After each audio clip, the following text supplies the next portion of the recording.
जीव विज्ञान को एक शाखा के रूप में स्थापित करने का श्रेय अरस्तू को जाता है।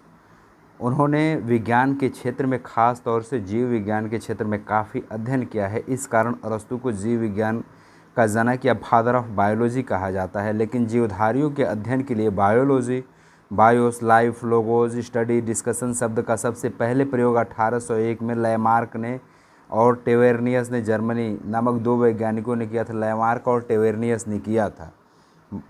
किसका? बायोलॉजी का प्रयोग लैमार्क और टेवर्नियस ने किया था। वनस्पति विज्ञान, प्राणी विज्ञान, जीव विज्ञान की दो शाखाएं हैं। वनस्पति विज्ञान के अंतर्गत वनस्पति अर्थात पेड़ पौधों के अध्ययन किया जाता है। प्राणी विज्ञान, जूलॉजी के अंतर्गत जंतुओं तथा उनके क्रियाकलापों का अध्ययन किया जाता है। थियोफ्रेट्स नामक वनस्पति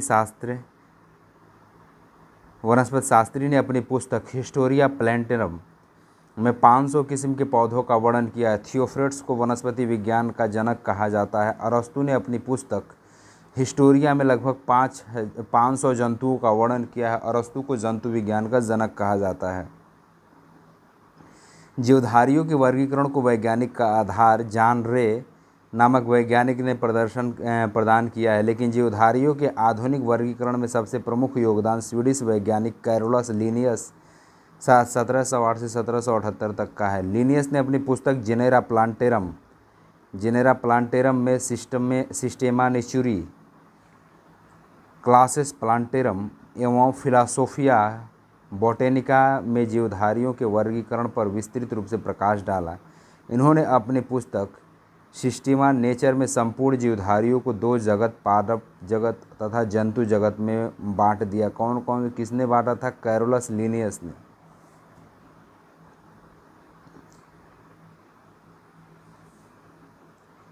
इससे जो वर्गीकरण की प्रणाली शुरू हुई, उसी से आधुनिक वर्गीकरण प्रणाली की नींव पड़ी। इसीलिए कैरोलस लिनियस को वर्गीकरण का फादर ऑफ टैक्सोनॉमी कहा जाता है। कैरोलस लिनियस को फादर ऑफ टैक्सोनॉमी कहा जाता है। परंपरागत द्विजगत वर्गीकरण का स्थान अंततः एच.आर. हिकेटर ने सन 1869 में प्रस्तावित फाइव जगत प्रणाली ने ले लिया। इसके अनुसार समस्त जीवधारियों को निम्नलिखित 5 जगत में वर्गीकरण किया गया: मोनेरा, प्रोटिस्टा, पादप और कवक और एनिमेलिया। मोनेरा जगत, इस जगत में सभी प्रोकैरियोटिक जीवों अर्थात जीवाणु, साइनोबैक्टीरिया तथा आर्कीबैक्टीरिया सम्मिलित किए जाते हैं। तंतुमय जीवाणुओं को इसी जगत में रखा जाता है। तंतुमय जीवाणुओं को भी इसी जगत में रखा जाता है। प्रोटिस्टा, इस जगत में विविध प्रकार के एक कोशिकीय प्रायः जलीय यूकैरियोटिक जीव सम्मिलित किए गए हैं। पादप एवं जंतुओं के बीच स्थित यूग्लिना इसी जगत में है। यह 2 प्रकार के जीव पद्धति को प्रदर्शित करता है। यूग्लिना 2 प्रकार के जीवन पद्धति को प्रदर्शित करता है। सूर्य के प्रकाश में स्वपोषित एवं प्रकाश के अभाव में इतर पोषित होता है। यह पादप, इस जगत में प्राय वे सभी रंगीन बहुविकल्प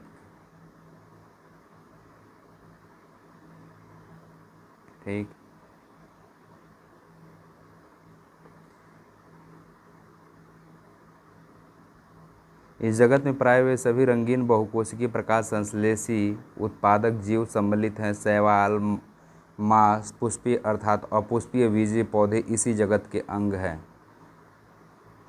फंगी, कवक, इस जगत में यूकैरियोटिक तथा परपोषित जीवधारी सम्मिलित किए गए हैं जिनमें अवशोषण द्वारा पोषण होता है।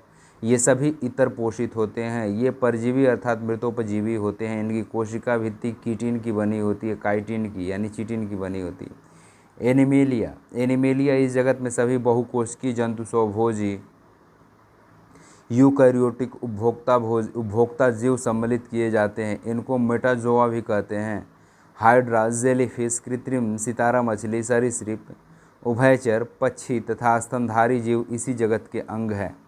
जीवों के नामों का वर्गीकरण द्विनाम पद्धति। सन 1753 में कैरोलस लिनियस ने जीवों के नामकरण का द्विनाम पद्धति प्रचलित किया। इस पद्धति के अनुसार प्रत्येक जीवधारी का नाम लैटिन भाषा में 2 शब्दों से मिलकर बना होता है। पहला शब्द है वंश का नाम, जेनेरिक नेम, तथा दूसरा शब्द है स्पीसीज नेम, जाति नेम।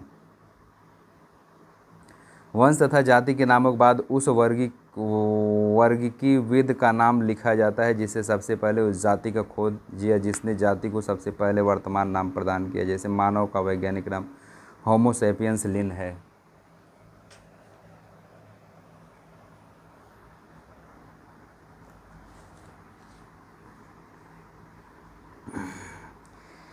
जिसने सबसे पहले उस जाति को खोजा, जिसने इस जाति को सबसे पहले वर्तमान नाम प्रदान किया। मानव वैज्ञानिक नाम होमो सैपियंस लिन है। वास्तव में होमो सैपियंस उस वंश का नाम है जिसकी एक जाति सैपियंस है। होमो उस वंश का नाम है जिसकी एक जाति सैपियंस है। लिन वास्तव में लिनियस द्वारा खोजा गया नाम का संक्षिप्त रूप है, इसलिए लिनियस ने इस जाति को होमो सैपियंस नाम से पुकारा। अभी हम देख लेते हैं कुछ जीवों के वैज्ञानिक नाम क्या हैं। तो होमो सेपियंस आपने देखा मनुष्य का है। राना टिग्रीना मेढक का नाम है। राना तो मतलब वंश का नाम है, मेढक होमो क्या है, उस वंश का नाम है, तो इसे राना मेढक का वंश है। टिग्रीना उसकी जाति है, ये वो जो बड़ी वाला मेढक होता है।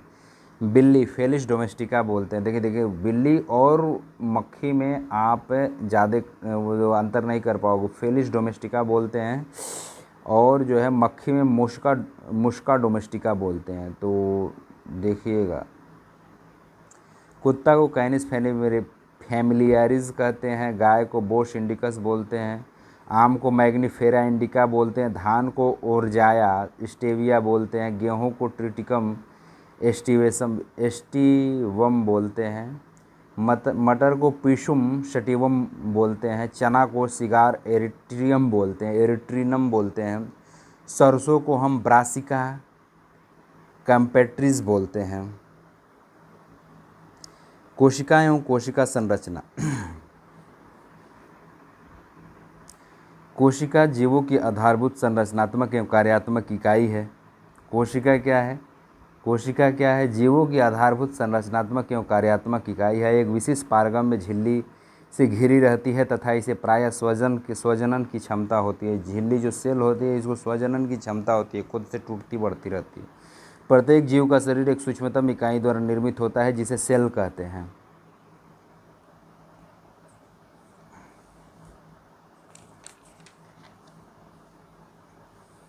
मेरा बाप और उसको उंगली उठाने का प्रयास करोगे तो पूरा से हाथ उखाड़ लेंगे। इसके अलावा कुछ नहीं, इसके अलावा वहाँ पर कुछ नहीं है। कोशिका की खोज किसकी कोशिका की खोज 1665 में ब्रिटिश वनस्पति वैज्ञानिक रॉबर्ट हुक ने किया था। 1665 में किसने किया था? रॉबर्ट हुक ने किया था। उन्होंने अपने बनाए माइक्रोस्कोप में कार्क की एक पतली काट अनेक सूक्ष्म मोटी मोटी भित्तियों वाली मधुमक्खी के छत्ते जैसी कोठरियाँ देखी। इन कोठरियों को उन्होंने सेल का नाम दिया। सेल का नाम, यह कोशा शब्द लैटिन शब्द है जिसका अर्थ होता है एक सूक्ष्म कक्ष, जिसको सेल बोलते हैं, एक सूक्ष्म कक्ष होता है। रॉबर्ट हुक का अध्ययन उनकी प्रसिद्ध पुस्तक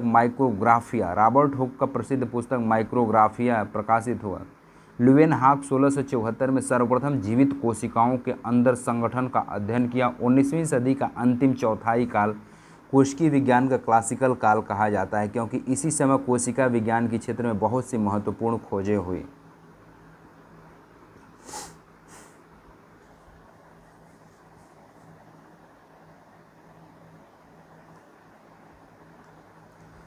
रॉबर्ट ब्राउन ने 1831 में न्यूक्लियस की खोज की।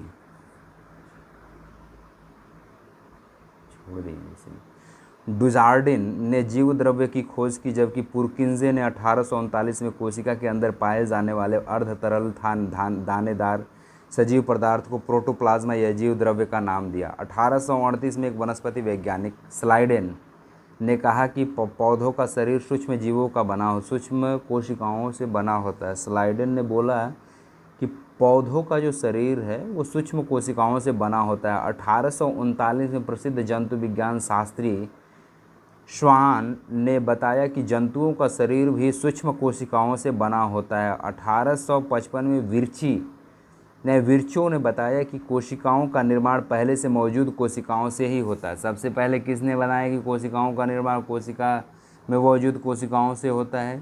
तो ये विर्चे ने बताया। मैक्स शुल्ज ने 1861 में बताया कि कोशिका प्रोटोप्लाज्म का एक पिंड है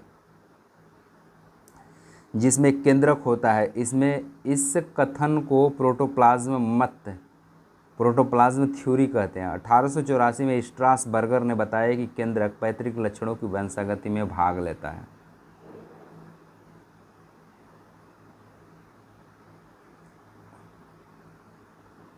नहीं, मैं नहीं दौड़ पाता हूँ, लेकिन तुम लोग मुझे चाहिए वो तो उतना तो दौड़। 1880 में फ्लेमिंग ने क्रोमेटिन का पता लगाया, कोशिका विभाजन के बारे में बताया। 1888 में वाल्डेयर ने गुणसूत्र का नामकरण किया।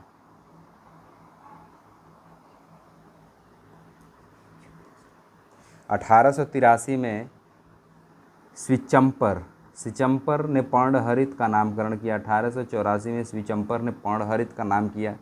1892 में वाइजमैन ने सोमेटोप्लाज्म एवं जर्मप्लाज्म के बीच अंतर स्पष्ट किया। जी.ई. पेलोड ने 1955 में राइबोसोम की खोज की। डी. डवे ने लाइसोसोम की खोज की। डी. डवे ने 1958 में लाइसोसोम की खोज की।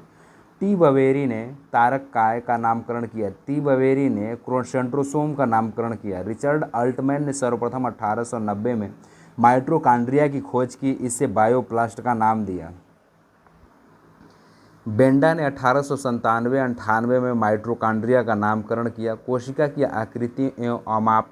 सजीवों में पाए जाने वाली कोशिकाओं की संख्या, आकृति एवं अमाप में विविधता होती है।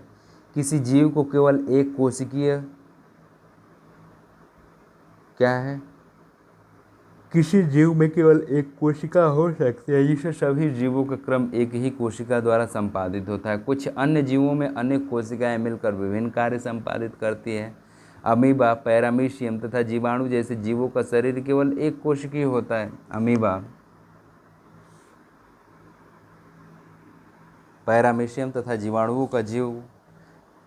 जीवों का शरीर केवल एक कोशिकीय बना होता है, इसलिए इन्हें एक कोशिकीय जीव कहते हैं, यूनिसेलुलर जीव कहते हैं, ऑर्गेनिज्म कहते हैं। दूसरी ओर जीव जिनमें अनेक कोशिकाएं होती हैं बहुकोशिकीय जीव कहलाते हैं। बहुकोशिकीय जीव के शरीर में लाखों की संख्या में कोशिकाएं होती हैं। बहुकोशिकीय पौधे तथा जंतुओं में कोशिकाएं विभिन्न आकृति की हो सकती हैं। कोशिकाएं अधिकतर गोलाकार होते हैं, परंतु उनकी आकृति में बहुत अधिक भिन्नता होती है। ये कोशिकाएं घनाकार, स्तंभाकार हो सकती हैं। कुछ जंतु कोशिकाएं लंबी तथा शाखान्वित यानी तंत्रिका कोशिका हो सकती हैं। अधिकतर कोशिकाएं अति सूक्ष्म होती हैं, जो सामान्यतः किसी युक्ति के बिना आंखों द्वारा दिखाई नहीं देती हैं। अधिकतर कोशिकाएं इतनी छोटी होती हैं कि सामान्यतः किसी नंगी आंख, मतलब ऐसे सामने आंख से आप नहीं देख सकते हैं। कुछ सेंटीमीटर लंबी कोशिकाओं को भी केवल सूक्ष्मदर्शी की ही सहायता से देखा जा सकता है। लेकिन सूक्ष्म कोशिकाओं का आकार 0.1 माइक्रोन होता है, जो माइक्रोप्लाज्मा जीवाणुओं में पाई जाती हैं। जंतु कोशिकाओं की पेशी, कोशिका का जूट एवं सन जैसे पौधों के रेशे की कोशिकाएं कुछ सेंटीमीटर लंबी होती हैं। अंडे के केंद्र में पाए जाने वाले पीला पदार्थ, जिसे योक कहा जाता है, भी एक कोशिका ही है। यह एक उबले अंडे में स्पष्ट दिखाई देता है। शुतुरमुर्ग के अंडे का आमाप 170 मिलीमीटर होता है, जो सर्वाधिक बड़ी कोशिका का प्रतिनिधित्व करती है, जिसे बिना किसी युक्ति की सहायता से देखा जा सकता है।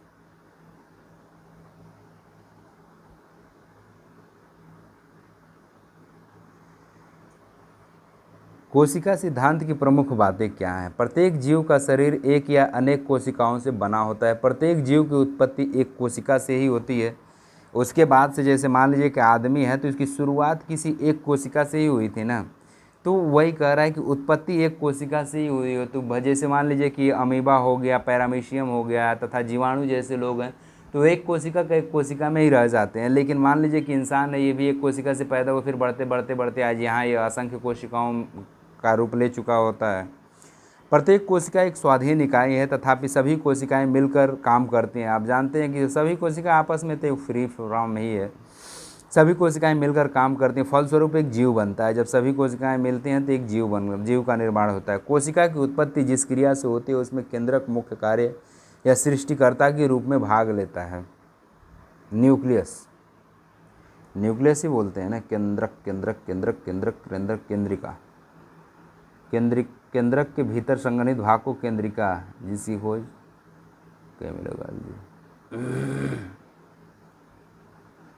न्यूक्लियस इसको बोलते हैं, जिसकी खोज किसने, रॉबर्ट ब्राउन ने किया था। कह रहा है कि क्या, कि कोशिका की उत्पत्ति जिस क्रिया से होती है उसमें केंद्रक मुख्य कार्य सृष्टिकर्ता के रूप में भाग लेता है।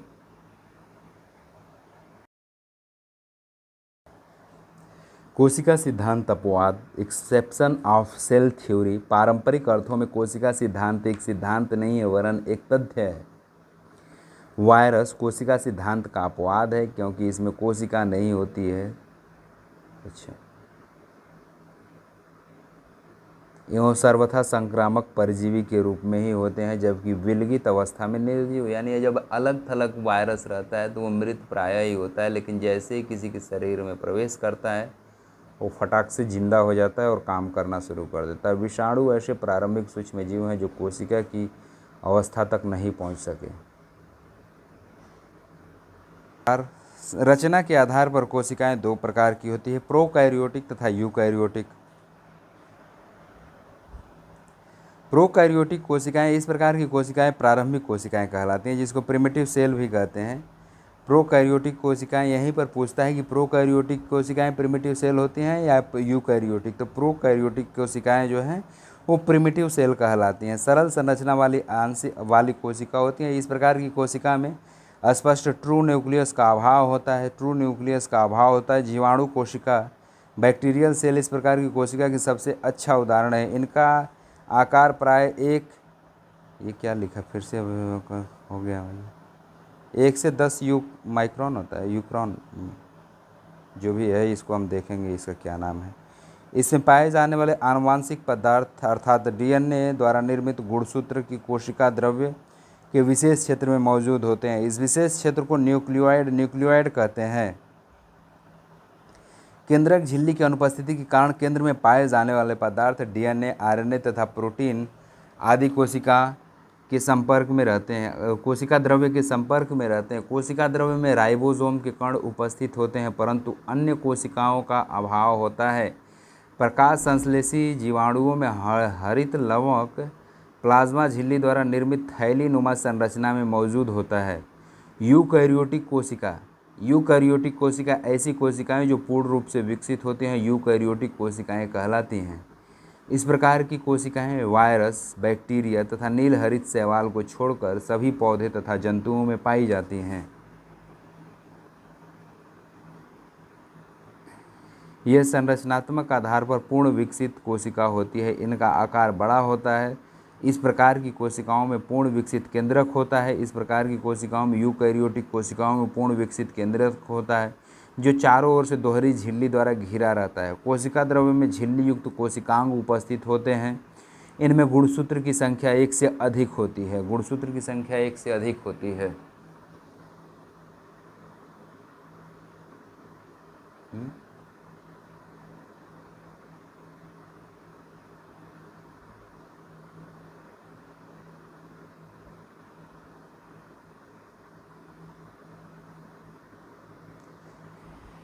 तुम और जोर से चिल्लाओ, कहाँ लगता है कि तुम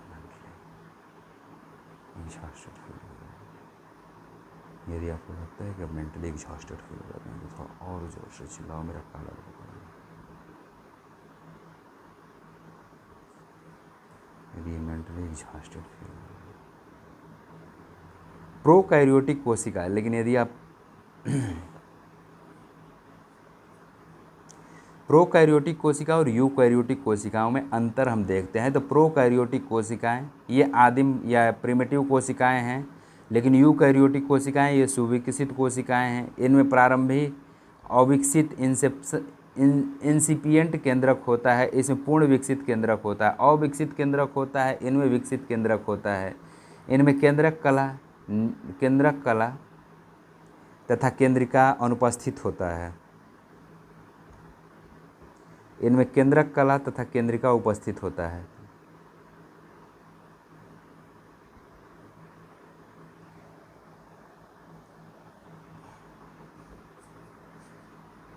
झिल्ली युक्त कोशिकांग जैसे Golgi complex, endoplasmic reticulum, lysosome, हरित लवक जिसको क्लोरोप्लास्ट कहते हैं, माइटोकॉन्ड्रिया आदि नहीं होते हैं। किसमें?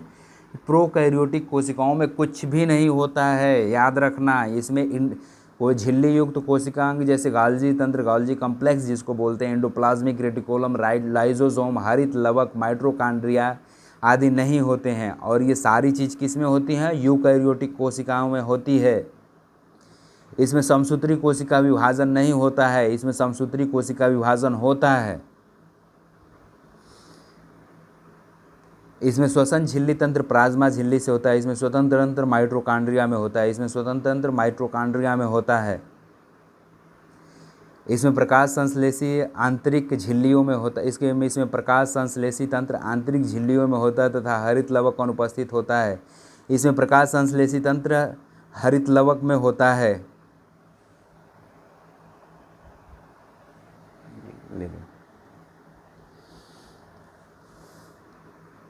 इसमें कासा भिका, इसमें फ्लैजिला में सूक्ष्म तंतु होते हैं तथा 9+2 व्यवस्था नहीं होती है।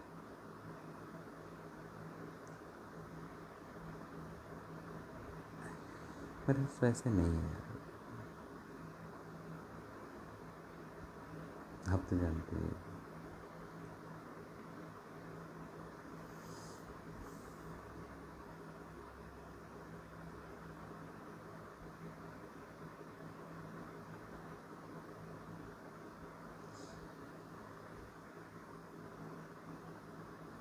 इसमें कोशिका द्रव्य गति की स्पष्ट होती है, इनमें रिक्तिका अनुपस्थित होती है, इसमें रिक्तिका उपस्थित होती है। इनमें लैंगिक जनन नहीं होता है, इसमें लैंगिक जनन होता है। इसमें कोशिका विभाजन विखंडन अथवा मुकुलन द्वारा होता है, तो इसमें कोशिका विभाजन समसूत्री तथा अर्धसूत्री विभाजन द्वारा होता है। इनमें केवल एक गुणसूत्र पाए जाते हैं, इनमें एक से अधिक गुणसूत्र पाए जाते हैं।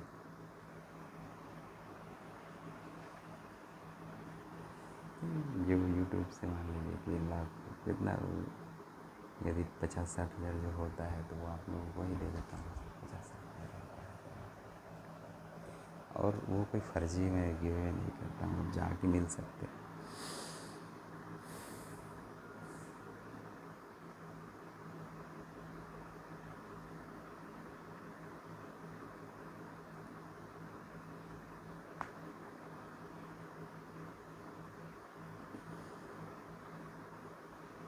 सेल स्ट्रक्चर, कोशिका का निर्माण विभिन्न घटकों से होता है जिन्हें कोशिकांग कहते हैं। कोशिका संरचना, सेल स्ट्रक्चर, कोशिका का निर्माण विभिन्न घटकों से होता है जिन्हें सेल ऑर्गेनेल्स कहते हैं।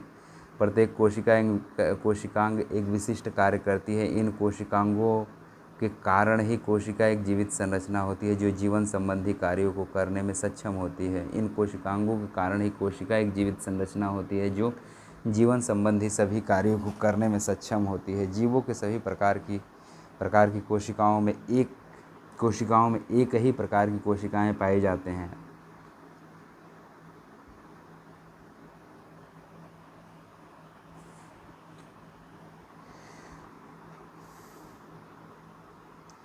कोशिका द्रव्य, साइटोप्लाज्म जिसको बोलते हैं, कोशिका द्रव्य जिसको साइटोप्लाज्म भी बोलते हैं। कोशिका द्रव्य इसका क्या मतलब? साइटोप्लाज्म एवं न्यूक्लियस केंद्रक जिसको बोलते हैं। साइटोप्लाज्म एंड न्यूक्लियस सम्मिलित रूप से जीव द्रव्य या प्रोटोप्लाज्म कहा जाता है। जीव द्रव्य या प्रोटोप्लाज्म, जैसे मान लीजिए कि आप साइटोप्लाज्म एंड न्यूक्लियस को क्या बोलते हैं? प्रोटोप्लाज्म बोलते हैं, तो उसको हिंदी में जीव द्रव्य ही बोलते हैं। तो ये बात याद रखना। कोशिका झिल्ली, सेल मेम्ब्रेन, कोशिका झिल्ली प्रत्येक कोशिका के सबसे बाहर की ओर बहुत पतली, मुलायम और लचीली झिल्ली होती है जिसमें कोशिका झिल्ली या प्लाज्मा झिल्ली या प्लाज्मा मेम्ब्रेन कहते हैं। यह झिल्ली जीवित एवं अर्धपारगम में सेमी मेम्ब्रेन होती है। चूँकि इस झिल्ली द्वारा कुछ ही पदार्थ अंदर तथा बाहर आ जा सकते हैं, सभी पदार्थ नहीं, अतः इसको चयनात्मक पारगम्य झिल्ली भी कहते हैं।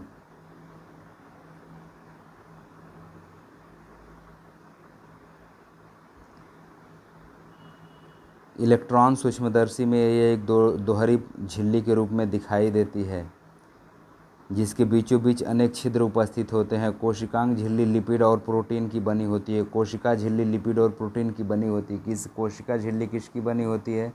लिपिड और प्रोटीन की बनी होती है।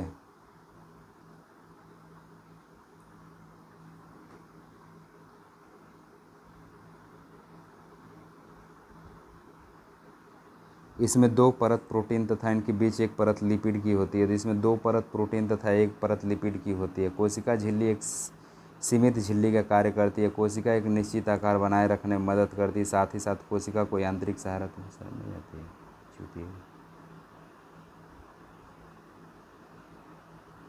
मैकेनिकल सपोर्ट भी प्रदान करती है। विभिन्न प्रकार के अणुओं को बाहर निकलने और अंदर आने तक का नियंत्रित करती है।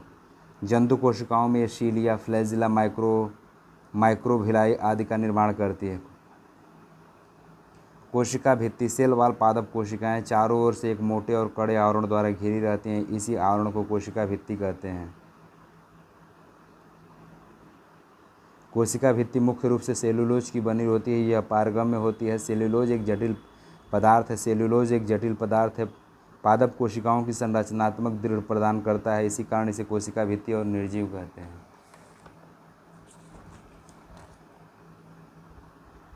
आप इसके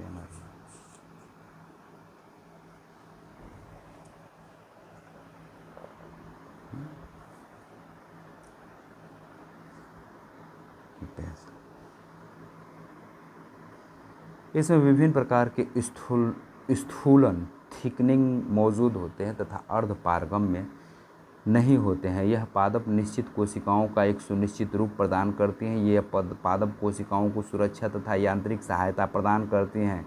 यह कोशिका झिल्ली की रक्षा करती हैं तथा कोशिकाओं को सूखने से बचाती हैं। साइटोप्लाज्म जीव द्रव्य, प्रोटोप्लाज्म जिसको बोलते हैं। साइटोप्लाज्म जीव द्रव्य, प्रोटोप्लाज्म का वह भाग जो कोशिका भित्ति और केंद्रक के बीच होता है कोशिका द्रव्य कहलाता है। जो कोशिका भित्ति और केंद्रक के बीच होता है उसको कोशिका द्रव्य कहते हैं। कोशिका भित्ति और केंद्रक एक कोशिका भित्ति, केंद्रिका झिल्ली, इसको क्या बोलते हैं? कोशिका द्रव्य। यानी ये जो पूरा हिस्सा है ये कोशिका द्रव्य कहाँ गया? अच्छा हाँ, यही कोशिका द्रव्य है। यानी इसमें जो है ये, अच्छा हाँ वही तो बोल रहा हूँ, यही कोशिका द्रव्य है। इसमें अनेक अकार्बनिक पदार्थ, खनिज, लवण, कार्बनिक पदार्थ, कार्बोहाइड्रेट, वसा, वो निर्जीव पदार्थ होते हैं। कोशिका द्रव्य एक बहुत गाढ़ा, पारभासी, ट्रांसलूसेंट एवं चिपचिपा पदार्थ है। इसमें अनेक रचनाएं उपस्थित होती हैं जिसे अलग अलग कार्य होता है। इन रचनाओं को कोशिकांग सेल ऑर्गेनेल्स कहते हैं। इन सारी रचनाओं को क्या बोलते हैं? सेल ऑर्गेनेल्स बोलते हैं। यूकैरियोटिक कोशिकाओं में कोशिकांग झिल्ली युक्त होते हैं जबकि प्रोकैरियोटिक कोशिकाओं में झिल्ली युक्त नहीं होते हैं। कोशिका द्रव्य में निम्नलिखित कोशिकांग पाए जाते हैं। विभिन्न प्रकार की उपापचयी क्रियाओं को दक्षतापूर्वक संपन्न करती हैं। एंडोप्लाज्मिक रेटिकुलम जंतु एवं पादप कोशिकाओं को कोशिका द्रव्य में अत्यंत सूक्ष्म एवं शाखित झिल्लीदार अनियमित नालिकाओं द्वारा घना जाल होता है। इस जालिका को एंडोप्लाज्मिक रेटिकुलम कहते हैं। जो एंडोप्लाज्मिक रेटिकुलम कहते हैं ये लाइपोप्रोटीन की बनी होती है और कोशिका के समानांतर नालिका के रूप में फैली रहती है। कोशिकाओं में इस विस्तार का कभी कभी केंद्र की बाह्य झिल्ली से प्लाज्मा झिल्ली तक होता है। अतः एंडोप्लाज्मिक रेटिकुलम दो प्रकार की होती है। चिकनी एंडोप्लाज्मिक रेटिकुलम यानी स्मूथ एंडोप्लाज्मिक रेटिकुलम या SER बोलते हैं स्मूथ को। इस प्रकार की अंतःप्रद्रविक जालिका की झिल्ली चिकनी होती है। इसकी सतह पर राइबोसोम नहीं पाए जाते हैं। ये लिपिड स्राव के लिए उत्तरदायी है।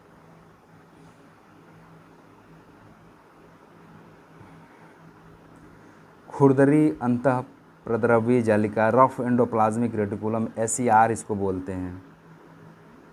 इस प्रकार की अंतःप्रद्रवीय जालिका की बाहरी झिल्ली के ऊपर छोटे छोटे कण पाए जाते हैं जिन्हें राइबोसोम कहते हैं। यह प्रोटीन संश्लेषण के लिए उत्तरदायी होती है।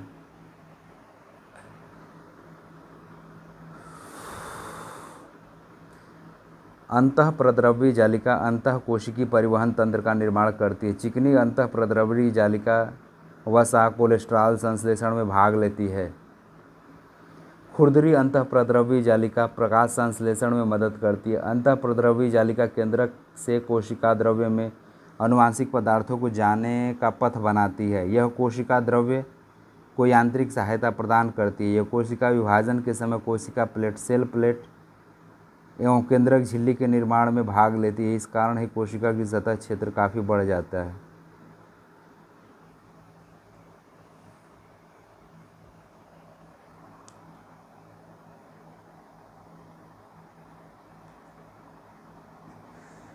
इसकी खोज पैलेट ने 1955 में की थी तथा ये ऐसे कण हैं जो केवल इलेक्ट्रॉन सूक्ष्मदर्शी से ही दिखाई पड़ते हैं। ये अंतःप्रद्रवी जालिका की झिल्लियों की सतह पर सटे होते हैं, फिर अकेले या गुच्छे में कोशिका द्रव्य में बिखरे रहते हैं।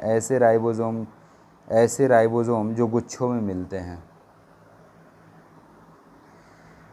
पॉलीराइबोसोम या पॉलीसोम कहलाते हैं। ये रचनाएं प्रोटीन और आरएनए की बनी होती हैं।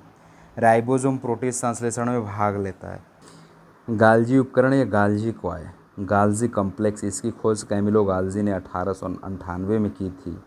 साधारण सूक्ष्मदर्शी से देखने पर यह मुड़ी हुई या छड़ या गुच्छों के समान प्रतीत होती है। पादप कोशिकाओं में कोशिका द्रव्य में मुड़ी हुई छड़ी के समान संरचना बनाकर बिखरे रहते हैं, जिन्हें डिक्टियोसोम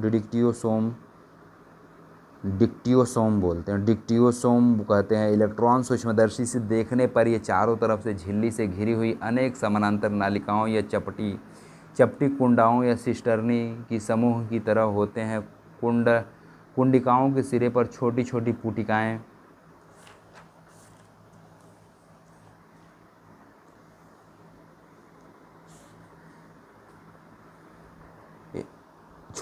पुटिकाएँ इसके अतिरिक्त नीचे की तरफ बड़ी बड़ी रिक्तिकाएँ पाई जाती हैं। गाल्जी काय की झिल्लियों का संपर्क अंतः प्लाज्मिक रेटिकुलम एंडोप्लाज्मिक रेटिकुलम झिल्लियों से होता है। गाल्जी काय कुछ यूकैरियोटिक कोशिका, स्तनधारी की लाल रुधिर कोशिका, जीवाणु एवं नील हरित शैवाल में नहीं पाए जाते हैं। क्या गाल्जी काय कहाँ कहाँ नहीं पाया जाता है? गाल्जी काय कुछ यूकैरियोटिक कोशिका, स्तनधारी की लाल रुधिर कणिका मतलब रेड ब्लड सेल एवं जीवाणु एवं नील हरित शैवालों में नहीं पाए जाते हैं। यह कोशिका का मुख्य स्रवण अंगक है। यह लाइसोसोम एवं पेराक्सीसोम के निर्माण में मदद करता है। पादप कोशिका विभाजन के समय यह कोशिका प्लेट बनाने में सहायक होता है।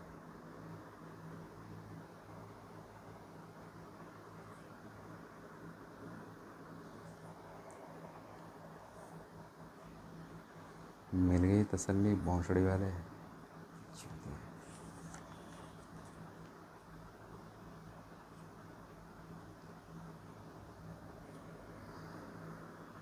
माइटोकॉन्ड्रिया इसकी खोज अल्टमैन ने किया था। इसकी खोज अल्टमैन नामक वैज्ञानिक ने 1890 में की थी। यह कोशिका द्रव्य में पाए जाने वाली बहुत महत्वपूर्ण संरचना है जो कोशिका द्रव्य में बिखरी रहती है। अल्टमैन ने इसे बायोब्लास्ट तथा बेंडा ने इसे माइटोकॉन्ड्रिया का नाम दिया था। याद रखना इस बात को कि बायोब्लास्ट या भले वो अल्टमैन लिखता है, अल्टमैन ने इसे खोजा था, लेकिन अल्टमैन ने इसे बायोब्लास्ट कहा था, लेकिन बेंडा ने बोला कि नहीं इसको माइटोकॉन्ड्रिया बोलेंगे। किसने नाम दिया था? बेंडा ने। इसका आकार और आकृति परिवर्तनशील होता है। यह कोशिका द्रव्य में कणों, सूत्रों, छड़ों और गोलकों के रूप में बिखरी रहती है। प्रत्येक माइटोकॉन्ड्रिया एक बाहरी झिल्ली एवं एक अंतः झिल्ली के चारों ओर घिरी रहती है तथा इसके बीच में एक अंतः तरल युक्त गुहा होती है जिसे माइटोकॉन्ड्रिया गुहा या माइटोकॉन्ड्रियल कैविटी कहते हैं।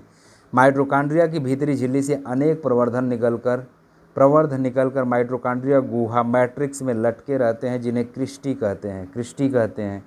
क्रिस्टी की सतह पर एफ1 कण या ऑक्सीसोम पाए जाते हैं। माइटोकॉन्ड्रिया को ऊर्जा उत्पन्न करने के कारण इसे कोशिका का ऊर्जागृह भी बोलते हैं। इस कोशिका का ऊर्जा गृह इसलिए कहते हैं क्योंकि 36 एटीपी अणु जो कि एक ग्लूकोज अणु के टूटने से बनते हैं, उनमें 34 एटीपी क्रेब चक्र के दौरान ही माइटोकॉन्ड्रिया में ही बनते हैं। प्लास्टिड यह केवल पादप कोशिका में पाए जाते हैं। कोशिका द्रव्य के चारों ओर बिखरे होते हैं। ये आकार में मुख्यतः अंडा, गोलाकार या तस्तरी नुमा होते हैं। इसके अलावा ये विभिन्न आकार के जैसे तारानुमा, फीतानुमा, कुंडलीकार आदि भी हो सकते हैं। ये 3 प्रकार के होते हैं। ल्यूकोप्लास्ट आवर्डी लवक क्या है? प्लास्टिड क्या है? आवर्डी लवक ल्यूकोप्लास्ट जिसको बोलते हैं। यह पौधों के उन भागों की कोशिकाओं में पाए जाते हैं जो सूर्य के प्रकाश से वंचित रहते हैं, जैसे जड़, भूमिगत तनों में आदि। उसमें क्या है? ल्यूकोप्लास्ट पाए जाते हैं। यह स्टार्च कणिकाओं एवं तिल बिंदु को बनाने और संग्रहित करने हेतु उत्तरदायी होता है। क्रोमोप्लास्ट ये रंगीन लवक होते हैं जो प्रायः लाल, पीले, नारंगी रंग के होते हैं। पौधों के रंगीन भागों जैसे पुष्प, फल, भित्ति, बीज आदि में पाए जाते हैं। क्रोमोप्लास्ट। वर्णी लवक। हरित लवक। ये पौधों के लिए हरित लवक बहुत ही महत्वपूर्ण कोशिका, क्योंकि इसी से मौजूद वर्णकों की क्लोरोफिल की सहायता से प्रकाश संश्लेषण की क्रिया संपन्न होती है। इस कारण हरित लवक को कोशिका का रसोई घर भी कहा जाता है। हरित लवक में पर्णहरित के अलावा कैरोटीन, यहाँ एक सवाल है, कैरोटीन, जेंथोफिल नामक वर्णक भी पाए जाते हैं। पत्तियों का रंग पीला होने के कारण उसमें कैरोटीन का निर्माण होना है। पर्णहरित में मैग्नीशियम धातु का उपस्थित होता है। पर्णहरित में किसका उपस्थित होता है? मैग्नीशियम धातु का उपस्थिति कारण जो है, मतलब उसमें कोई हरे पत्ते में मैग्नीशियम भी उपस्थित होता है। रसधानी, जिसको वैक्यूल भी बोलते हैं, यानी छोटे छोटे गड्ढे। कोशिका की रसधानियाँ चारों ओर से एक अर्धपारगम्य झिल्ली से घिरी रहती हैं, जिसे टेनोप्लास्ट कहते हैं। रसधानियाँ छोटी अथवा बड़ी हो सकती हैं। इन रसधानियों के अंदर ठोस या तरल पदार्थ भरा रहता है। जंतु कोशिकाओं में रसधानियाँ छोटी होती हैं। जंतु कोशिकाओं में क्या होती हैं? रसधानियाँ छोटी होती हैं, जबकि पादप कोशिकाओं में बड़ी होती हैं। पादप कोशिकाओं की रसधानियों में कोशिका रस सेल सैप भरा रहता है, जो निर्जीव पदार्थ होता है। जंतु कोशिका में रसधानियाँ जल संतुलन का कार्य करती हैं, जैसे पादप कोशिका में स्फीतिक तथा कठोरता प्रदान करती हैं। कुछ एक कोशिकीय जीवों में विशिष्ट रसधानियाँ कुछ अपशिष्ट पदार्थों के शरीर से बाहर निकालने में सहायक होती हैं। सेंट्रोसोम, इसकी खोज बोवेरी ने किया था। हम पहले पढ़ चुके हैं कि इसकी खोज बोवेरी ने किया था 1888 में। यह केवल जंतु कोशिका में पाया जाता है। यह एक बेलन जैसी संरचना के रूप में दिखाई देती है, किंतु जंतु कोशिका केंद्रक के पास एक छोटा सा चमकदार क्षेत्र होता है। इसमें एक या दो सूक्ष्म संरचनाएं होती हैं, जिन्हें सेंट्रियोल कहते हैं। प्रत्येक सेंट्रियोल के चारों ओर धागे की तरह तारक या एस्ट्रे तारक रश्मियाँ दिखाई देती हैं। तारक काय जंतु कोशिका का विभाजन में मदद करता है। यह कोशिका में शीलिया एवं फ्लैजिला बनने में भाग लेती हैं। यह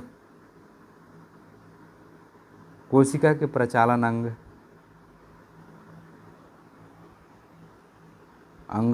है। माइक्रोट्यूबल्स, ये छोटी छोटी नालिका संरचनाएं होती हैं जो कोशिका द्रव्य में पाई जाती हैं। ये कोशिका के विभाजन के समय स्पाइंडल के निर्माण में भाग लेती हैं। यह सेंट्रियोल्स, सेलिया, फ्लैजिला आदि के निर्माण में भी भाग लेती हैं। अब आगे हम पढ़ेंगे चाय पानी पी करके आने के बाद से।